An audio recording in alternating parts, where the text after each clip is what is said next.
urge you to see the truth of the situation you're in, counselor. That is my advice. It is not for me to tell you what you should have done or not done.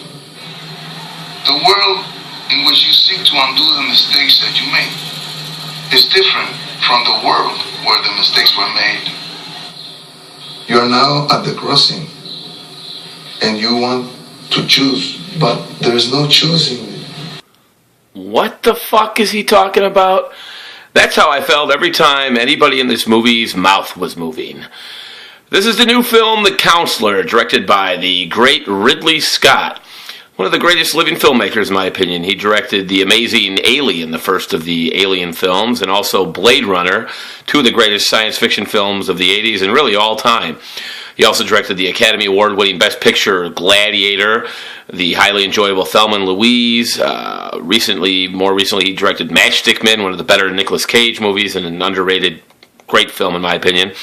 Lately, he's been a little more hit and miss. He directed the crappy Russell Crowe Robin Hood film, American Gangster, which is loved by a lot of people, but I think just kind of a piece of shit, and the only film I think Denzel Washington is wrong in. Just doesn't work in that film. Also Prometheus, which I wanted to like so bad and really didn't. But one thing I could say about Prometheus is it looked amazing. He always has a great cinematographer on board and a lot of money to spend and great set design, etc.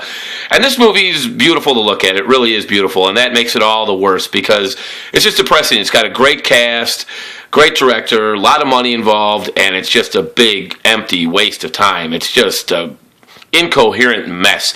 It's like reading a book with a bunch of pages torn out. It feels like something's missing. It's scripted by Cormac McCarthy, who's known as one of the greatest writers of our time. A lot of his books have been adapted to the screen. No Country for Old Men, of course, everybody's seen, won Best Picture, starring Javier Bardem, and a great film. And there, though, the screenplay was adapted by the Coen brothers. This is the first time Cormac McCarthy's actually written a screenplay, and hopefully the last. He might be a great writer as far as, on paper, but he just can't write for the screen. At least not in this case, he can't. I've only read one of his novels. I read Blood Meridian, and I really enjoyed it. It was a great book. I think he is a great novelist from what I read, but just not a great screenwriter. This movie, basically, I'll try to break down the plot. Michael Fassbender is a lawyer, or the counselor. Honestly, count how many times, if you can count that high, people say the counselor in this movie.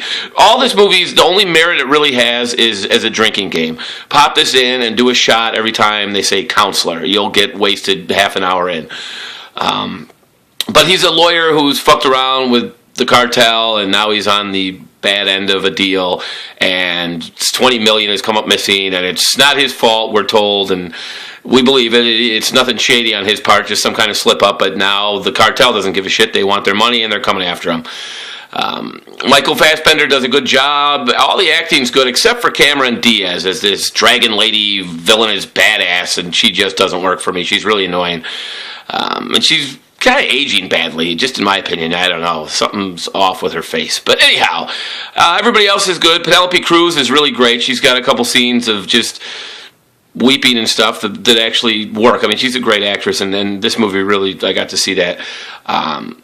Everybody's good again. Brad Pitt's good, I guess. It's just, it feels like the movie's beginning, and it's like it's just starting when it ends. Like, it's all this build-up but no payoff. It's this muddled story again. I don't know what's going on. There's like a couple good scenes.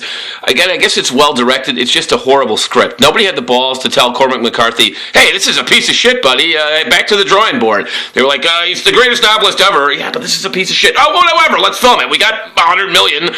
Brad Pitt's on board. Let's get this fucking thing in the can. Okay. Just a bad movie. Avoid this movie at all costs. I heard it was bad, but it's even worse than I thought. Maybe Ridley Scott's upset over his brother jumping off a bridge last year, and he's just making shit, but this is bad. Anyway, until next time, thanks for joining me on the Kris Kondrad Movie Review Show. Oh yeah, there's one scene I wanted to bring up where Javier Bardem is talking to Michael Fassbender and explaining about Cameron Diaz fucking his car. And it's this dialogue that's supposed to be cute or gritty or funny or quirky or something, and it's just bad, and it goes on for like 20 minutes. And he talks about how her pussy looked like a catfish up against the windshield, like a catfish on the side of an aquarium. And it's really like 25 minutes of dialogue about it. It's like, really? It reminded me of the David Mamet film Heist from like 10 years ago with Gene Hackman. It's just, the movie's so in love with its own dialogue, this like epic philosophical gobbledygook, and it's just a bunch of empty words. It's bad dialogue. I often find myself calling Quentin Tarantino overrated, but after watching this movie, I'm like, you know what, maybe he isn't. Because his movies are all style, no substance, and that's what this is.